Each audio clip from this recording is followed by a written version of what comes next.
Assalamualaikum warahmatullahi wabarakatuh. Selamat siang kepada yang terhormat Bapak Dr. Rafiq Zulkarnaen sebagai dosen pengampu mata kuliah metodologi penelitian. Nah, pada kesempatan kali ini saya akan menjelaskan mengenai rancangan proposal penelitian yang saya buat dengan judul Penerapan Model Group Investigation terhadap kemampuan penalaran matematis siswa pada materi Teorema Pitagoras.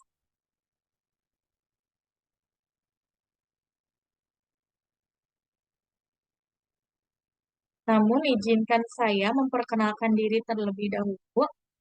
Nama saya Intan Febrianti Dewi Effendi dengan NPM 2110 6310 50017 kelas 5A.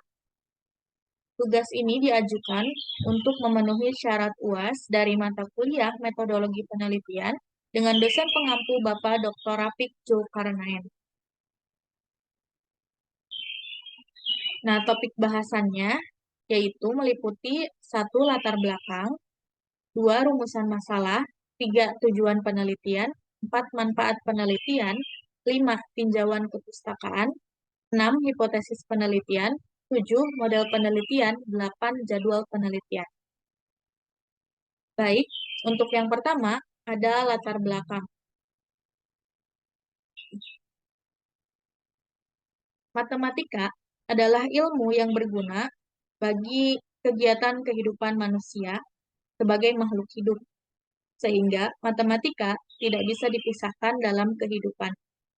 Karena berperan penting di dalam kehidupan, maka matematika menjadi pelajaran yang diwajibkan untuk diajarkan di sekolah. Nah, namun, sebagian orang beranggapan bahwa matematika ialah mata pelajaran yang sukar untuk dipahami dan dikuasai. Sebab dalam matematika identik dengan penggunaan rumus-rumus, grafik, diagram, teorema, dan lain sebagainya yang orang anggap itu akan membuat mereka berpikir keras dalam mengerjakannya. Namun, sebenarnya belajar matematika akan terasa lebih mudah dan mengasyikkan apabila terdapat kemauan dan motivasi yang tinggi dalam diri seseorang untuk dapat memahaminya. Sehingga dalam mempelajari matematika di sekolah diusahakan agar seluruh siswa mampu menguasai dan memahami setiap pelajaran matematika yang diajarkan dengan baik dan benar agar tercapai tujuan dari pembelajaran matematika itu sendiri. Nah, tujuan dari proses pembelajaran matematika tercantum dalam kurikulum 2013, yaitu supaya siswa mampu paham dengan konsep matematika, memakai pola yang digunakan untuk dugaan dalam menyelesaikan masalah, serta mampu menghasilkan generalisasi sesuai dengan data atau fenomena yang terjadi. Memakai penalaran pada sifat, melakukan manipulasi matematika dalam penyederhanaan, menganalisa komponen pada saat memecahkan masalah dalam bidang matematika ataupun di luar matematika. Kemudian mengkomunikasikan penalaran, gagasan, dan memformulasikan bukti matematika dengan memakai kalimat model matematika lengkap, dengan tabel, simbol, diagram, grafik, dan lain sebagainya, dengan tujuan dapat memperjelas permasalahan yang ada. Kemudian mempunyai sikap menghormati fungsi dari matematika itu sendiri dalam kehidupan sehari-hari, kemudian melakukan aktivitas motorik yang memakai ilmu matematika, memakai media pembelajaran matematika yang sederhana, atau dengan menggunakan alat teknologi yang modern untuk melaksanakan proses pembelajaran matematika. Nah, dalam hal ini, kemampuan penalaran matematis amat berarti untuk dimiliki oleh seseorang dalam mendukung kelancaran proses belajar matematika. Nah, untuk lebih lanjut mengenai pentingnya penalaran matematis maka berlandaskan pada Permendikbud nomor 22 tahun 2016 tentang tujuan pembelajaran matematika adalah agar dapat menalar sifat dan pola dari matematika, melakukan pengembangan maupun manipulasi matematika pada saat membangun argumen, mendeskripsikan argumen, atau merumuskan bukti. dan ungkapan matematika. Nah, berdasarkan hal tersebut, berarti bahwa kemampuan penalaran menjadi standar penting yang dibutuhkan dalam proses pembelajaran matematika dan memiliki tujuan penting dalam pembelajaran matematika yang digunakan untuk menemukan jalan keluar atas semua permasalahan dalam kehidupan sehari-hari. Nah, ada masalah-masalah yang sering muncul di kehidupan sehari-hari yang memerlukan penalaran matematis untuk menyelesaikannya. Di antaranya adalah ketika ingin mengetahui untung dan rugi saat berjualan, memerlukan dasar matematika materi aritmatika sosial. Ketika akan memperkirakan pengeluaran saat berbelanja, memerlukan dasar matematika materi aritmatika. Ketika akan menghitung luas tanah atau sawah yang kita miliki, memerlukan perhitungan dasar dari materi bangun ruang, serta masih banyak lagi permasalahan yang membutuhkan penalaran matematis dalam memecahkannya. Adapun kemampuan penalaran matematis yaitu menyusun dan membuat dugaan, menentukan pola, mengevaluasi macam-macam hipotesis atau dugaan yang akibatnya dapat menarik kesimpulan sebagai elemen kunci dan unsur yang begitu berarti ketika melaksanakan proses pembelajaran matematika di sekolah. Nah, kemampuan penalaran matematis siswa ini mesti dilakukan pengembangan lagi supaya dapat mempermudah siswa dalam membereskan atau menyelesaikan permasalahan yang dialami. Namun, masih banyak siswa yang kemampuan penalaran matematisnya kurang atau rendah. Nah, kemampuan penalaran matematis yang kurang atau rendah tersebut diakibatkan oleh kurangnya pemahaman siswa pada konsep dalam soal yang diberikan. Nah, ini dapat terjadi karena biasanya kegiatan belajar dan mengajar di kelas kurang menunjang, sehingga membuat siswa kurang paham dengan materi yang dipelajarinya. Nah, oleh karena itu, solusi yang dapat dilakukan supaya siswa dapat lebih mudah dalam membangun pemahaman terhadap materi yang diajarkan dan dapat berpengaruh pada meningkatnya kemampuan penalaran matematis siswa ialah dengan menetapkan model pembelajaran yang cocok pada sifat dan karakteristik siswa di kelas. Nah, diharapkan model pembelajaran yang hendak dipilih atau dipakai bisa meningkatkan semangat dan minat belajar siswa untuk mempelajari materi matematika. Nah, sesuai dengan latar belakang yang telah saya sebutkan tadi, peneliti memilih model pembelajaran yang bertujuan agar mampu untuk meningkatkan kemampuan penalaran matematis siswa, yaitu dengan memakai model Group Investigation atau GI. Dengan model pembelajaran yang dilaksanakan secara berkelompok, diharapkan siswa dapat lebih kreatif dan aktif pada kegiatan pembelajaran di kelas serta siswa bisa bertukar pikiran dengan rekan sekelompoknya, sehingga pemahaman siswa terhadap materi dapat meningkat, serta dapat meningkatkan juga kemampuan penalaran matematis siswa. Nah, untuk yang kedua adalah rumusan masalah dari penelitian ini. Ada dua, yaitu satu, bagaimana kemampuan penalaran matematis siswa pada materi teorema Pitagoras dengan menggunakan model pembelajaran konvensional dan setelah menggunakan model pembelajaran kooperatif tipe group investigation. Dua, apakah kemampuan penalaran matematis siswa pada materi teorema Pitagoras setelah menggunakan model pembelajaran kooperatif tipe group investigation lebih baik atau mengalami peningkatan daripada kemampuan penalaran matematis siswa pada materi teorema Pitagoras dengan menggunakan model pembelajaran konvensional. Nah, untuk yang ketiga di sini ada tujuan penelitian. Tujuan penelitiannya juga ada dua. Yang pertama, untuk mengetahui kemampuan penalaran matematis siswa pada materi teorema Pitagoras dengan menggunakan model pembelajaran konvensional dan setelah menggunakan model pembelajaran kooperatif tipe group investigation.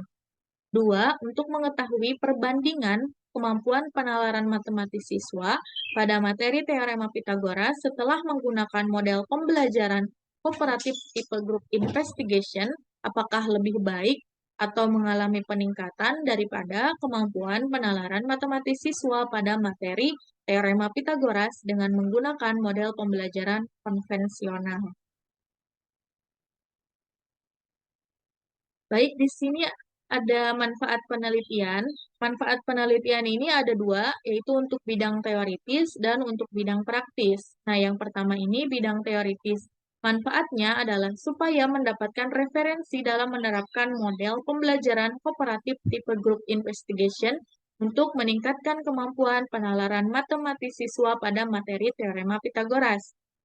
Nah, yang kedua ini untuk bidang praktis. Pada bidang praktis, di sini manfaatnya ada tiga, yaitu bagi guru, bagi peneliti, dan bagi peneliti lain. Nah, untuk manfaat bagi guru, yaitu sebagai sumber pemikiran dan alternatif dalam mengembangkan dan mengimplementasikan model pembelajaran matematika yang bertujuan dalam meningkatkan kemampuan penalaran matematis siswa. Nah, untuk yang kedua, manfaat bagi peneliti, yaitu sebagai sarana dalam mengembangkan penelitian, menambah ilmu pengetahuan, dan menambah pengalaman dalam menulis karya tulis ilmiah. Kemudian yang ketiga, manfaat bagi peneliti lain ialah sebagai referensi bagi penelitian selanjutnya dan sebagai pembanding terhadap penelitian yang serupa atau yang membahas hal yang sama, yaitu kemampuan penalaran matematis siswa. Kemudian ada tinjauan kepustakaan. Nah, di sini tinjauan kepustakaan yang saya cari itu ada 5, yaitu tentang kemampuan penalaran matematis, model pembelajaran group investigation, teorema Pitagoras, teori belajar yang mendukung, dan penelitian yang sejenis. Nah, untuk lebih lanjutnya, saya akan menjelaskan satu persatu. Yang pertama ada kemampuan penalaran matematis. Kemampuan penalaran matematis adalah kemampuan dalam berpikir matematika, di mana kita menghubungkan bermacam-macam fakta yang sudah diketahui sebelumnya, sehingga kita bisa memperoleh kesimpulannya.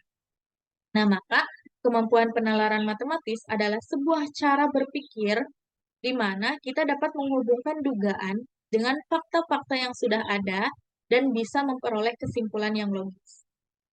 Nah, pentingnya penalaran matematis pada kegiatan belajar matematika adalah jika kita mempunyai penalaran matematis yang baik, maka dapat memudahkan siswa ketika menyusun suatu argumen, memecahkan permasalahan matematis, dan mengonstruksi penyelesaian dari sebuah permasalahan, sehingga dapat ditarik kesimpulan yang logis dari setiap permasalahan yang ada. Adapun jika kemampuan penalaran matematis tidak dibiasakan saat kegiatan pembelajaran ataupun pada aktivitas sehari-hari, maka akibatnya proses penalaran siswa tidak akan berjalan sebagaimana mestinya. Nah, indikator dari kemampuan penalaran matematis menurut Sumarmo itu ada 9, yaitu 1. Menarik kesimpulan logis, 2. Memberikan penjelasan dengan fakta, sifat-sifat, model, dan hubungan, 3. Memperkirakan jawaban dan proses solusi. 4. Menggunakan pola dan hubungan untuk menganalisis situasi atau membuat analogi dan generalisasi. 5. Menyusun dan menguji konjektur. 6. Membuat counter example atau kontra contoh. 7. Mengikuti aturan inferensi dan memeriksa validitas argumen. 8. Menyusun argumen yang valid. 9. Menyusun pembuktian langsung, tidak langsung, dan menggunakan induksi matematika. Nah, untuk yang kedua, ini ada model pembelajaran group investigation atau GI. Nah, model pembelajaran group investigation adalah model pembelajaran di mana memfokuskan kemampuan siswa dalam berinteraksi secara berkelompok. Jadi, dalam proses pembelajarannya, tidak individu. Jadi kita mengelompokkan siswa di kelas tersebut. Nah, model pembelajaran seperti ini dapat melakukan penekanan pada kemampuan siswa agar siswa dapat saling bekerja sama serta membantu antar individu untuk bisa dengan mudah paham materi yang dipelajari maupun ketika menyelesaikan tugas-tugas latihan soal yang diberikan.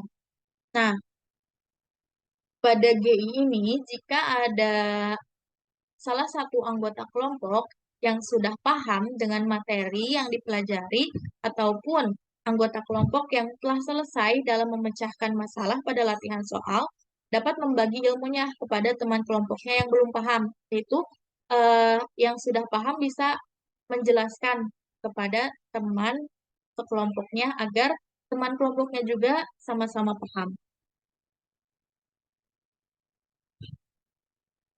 Kemudian yang ketiga, ada teorema Pitagoras.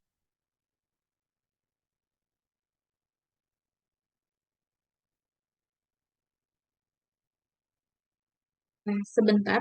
Untuk model pembelajaran group investigation ini, langkah-langkahnya yaitu membentuk kelompok, mengidentifikasi pokok pikiran, merencanakan investigasi, melakukan investigasi, mempersiapkan laporan akhir, melakukan presentasi laporan akhir, dan evaluasi. Nah, GI memiliki kelebihan, yaitu meningkatkan kerjasama dan komunikasi antar anggota kelompok, meningkatkan keikutsertaan siswa dalam pembelajaran. Siswa mampu memahami suatu materi dengan mendalam, sebab siswa terlibat penuh dari awal pembelajaran sampai akhir. Jadi, siswa bisa memperhatikan dari awal sampai akhir. Kemudian, siswa dapat terlatih bekerja secara sistematis. Kemudian GI juga memiliki kelemahan, yaitu yang pertama model pembelajaran GI hanya sesuai jika kita aplikasikan di kelas yang memiliki level kemampuan tinggi. Kenapa? Karena tipe GI dalam investigasinya membutuhkan kemampuan kognitif yang tinggi juga. Kemudian yang kedua, siswa yang memiliki prestasi rendah memiliki kontribusi yang kurang dalam pembelajaran dengan model GI ini, sehingga akan menimbulkan kekecewaan kepada siswa yang memiliki prestasi yang tinggi karena siswa yang prestasi tinggi menganggap bahwa dia bekerja sendiri karena kontribusi dia itu lebih tinggi daripada teman-teman yang lainnya. Kemungkinan Kemudian yang ketiga dalam pembelajaran model kooperatif GI ini dapat menghabiskan waktu yang lumayan banyak atau lebih lama dibandingkan dengan pembelajaran konvensional yang biasa digunakan di sekolah. Nah, kemungkinan terburuknya adalah materi yang diajarkan tidak akan terkejar sesuai kurikulum yang dipakai apabila guru kurang berpengalaman dalam menerapkan model GI ini. 4. Dalam menerapkan pembelajaran tipe GI harus dengan guru yang berpengalaman dan yang memiliki persiapan matang dalam penerapannya di kelas. 5. Ketika proses melakukan presentasi laporan akhir, terdapat campur tangan guru, masih sering gitu, masih sering adanya campur tangan guru dalam menunjuk siswa yang berprestasi, sehingga untuk siswa yang kurang berprestasi tetapi memiliki kemampuan yang sama itu dapat membuat siswa tersebut tidak nyaman dan beranggapan bahwa gurunya telah pilih kasih. Oke. Yang ketiga ada teorema Pitagoras. Nah, menurut Cahyanidia dan Mampou 2020, teorema Pitagoras merupakan temuan besar yang terjadi pada abad ke-6 setelah Masehi, di mana teorema Pitagoras menyebutkan pada segitiga siku-siku berlaku kuadrat panjang sisi miring sama dengan jumlah kuadrat panjang dua sisi lainnya. Nah, teorema Pitagoras ini digunakan untuk memperoleh panjang salah satu sisi segitiga tersebut apabila panjang dari dua sisi lainnya sudah diketahui. Nah, untuk sisi miring atau hipotenusa biasa disebut juga dengan sisi terpanjang dari segitiga siku-siku. Oleh karena itu, kenapa tadi sisi terpanjang ini adalah hasil dari penjumlahan dua sisi lainnya. Nah, dalam teorema Pitagoras ini terdapat tiga sisi yang biasa dinamakan dengan sisi A, B, dan C atau ruas garis AB, BC, dan AC. Nah, eh, pada sisi ABC ini, nilai ABC sering juga disebut triple Pythagoras. Dengan nilai triple Pythagoras ini ada ketentuannya sendiri. Jadi tidak semua yang ada di segitiga siku-siku itu adalah triple Pythagoras.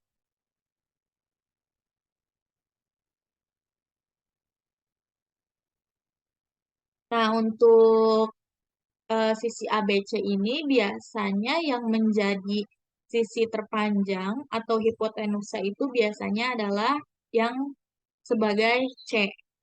Tapi itu bebas ya. Tapi biasanya yang dijadikan itu adalah C. Nah, untuk rumusnya sendiri, jadi berarti C tadi kan yang terpanjang. Jadi C kuadrat sama dengan A kuadrat ditambah B kuadrat. Atau C sama dengan akar kuadrat A kuadrat ditambah B kuadrat. Nah, untuk yang keempat, teori belajar yang mendukung, model pembelajaran GI adalah model pembelajaran kooperatif yang sebanding dengan teori belajar konstruktivisme, di mana sesuai dengan teori konstruktivisme, belajar merupakan aktivitas atau kegiatan yang dilakukan seseorang dalam membentuk pengetahuan melalui upaya menyampaikan kegunaan suatu pengetahuan sesuai dengan pengalaman yang telah dialaminya. Nah, teori belajar yang dikemukakan oleh Vygotsky ialah teori yang sebanding dengan model kooperatif tipe GI ini. Nah, di mana teori Vygotsky menyampaikan belajar merupakan kegiatan yang amat berhubungan erat serta bersandar pada kerjasama dan komunikasi antar masing-masing individu dalam kelompok. Sehingga dari proses belajar yang telah dilaksanakan menjadi pengetahuan yang berada dalam individu-individu tersebut. Kemudian yang kelima, ada penelitian yang sejenis. Di sini saya mencantumkan dua. Yang pertama, penelitian Mahriyadi, Nurdalilah, dan Harahap tahun 2022 dengan judul Pengaruh Model Pembelajaran Investigasi Kelompok terhadap Kemampuan Penalaran Matematika Siswa pada Pokok Bahasan Teorema Pythagoras. Nah, hasil yang diperoleh dari penelitian ini ialah adanya peningkatan yang sangat signifikan pada kemampuan penalaran matematika siswa ketika proses pembelajaran menggunakan model pembelajaran investigasi kelompok. Nah, sehingga pengaruh kemampuan penalaran matematika pada materi teorema Pythagoras dengan menggunakan model pembelajaran investigasi kelompok amatlah tinggi, yang lebih baik dari pembelajaran biasa atau konvensional. Kemudian penelitian yang kedua, yaitu penelitian Munte dan Raja Guguk 2023 dengan judul Pengaruh Hubungan Kemampuan Komunikasi dan Penalaran Matematika Siswa kelas 8 terhadap hasil belajar yang diajar dengan model pembelajaran group investigation. Nah, hasil yang diperoleh dari penelitian ini adalah adanya pengaruh positif dari model pembelajaran kooperatif tipe GI terhadap kemampuan penalaran matematika siswa SMP. Nah, pada penelitian kedua ini, peneliti membuat kelompok dari satu kelas itu ada yang 5 orang anggota per kelompoknya dan 2 orang anggota per kelompoknya.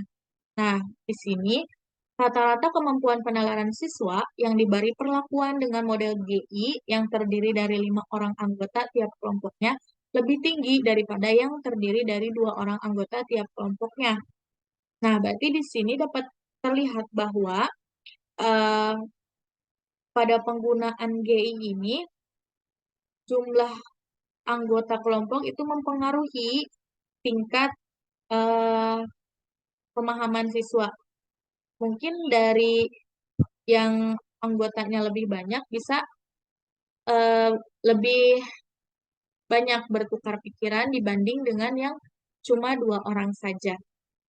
Nah, dalam penelitian ini, peneliti akan melihat apakah terdapat perbedaan kemampuan penalaran matematis siswa yang menggunakan model pembelajaran group investigation, di mana membentuk kelompok yang anggota kelompoknya sama setiap kelas, dan dibandingkan dengan model pembelajaran konvensional.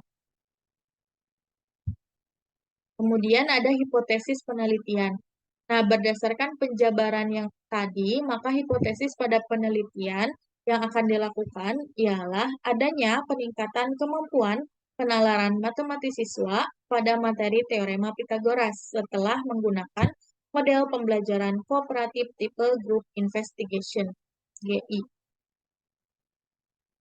Nah, untuk yang ketujuh itu ada model penelitian. Yang pertama ada desain penelitian.